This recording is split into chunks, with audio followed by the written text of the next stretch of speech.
आज सत्तेमध्ये बसलेली माणसं धर्मामध्ये भांडण लावतात, जाती पातीमध्ये भांडण लावताय, एकमेकाशी लढवण्याचं काम सुरू झालंय. काल आज पाहिलं आम्ही, जो श्रीरामाचं नाव घेईल तोच त्या गादीवर बसेल.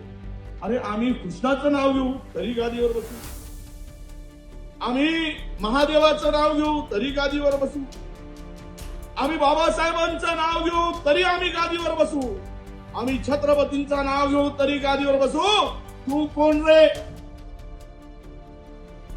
हा एक टिल्लू तयार झालाय महाराष्ट्रामध्ये. टिल्लू तो म्हणतोय की जय श्रीराम म्हणणाराच गादीवर बसेल महापौराच्या. तू कोण ठरवणारा महापौराच्या गादीवर संविधानाला मानणारा माणूस बसेल आणि तरच तो काम करू शकेल. कोण सांगणार? आणि धार्मिक ध्रुवीकरण करून, धर्मामध्ये झगडे लावून, भांडण लावून, हिंदू मतावर डोळा ठेवून भारतीय जनता पक्ष काम करतो. दुसरा त्यांना माहित आहे, या शहरातील विकासाच्या संदर्भात फार बोलत नाही. महाराष्ट्राचा वाटोळा झालाय.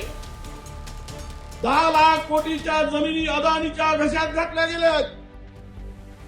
महाराष्ट्रातील बेरोजगार आत्महत्या करतोय.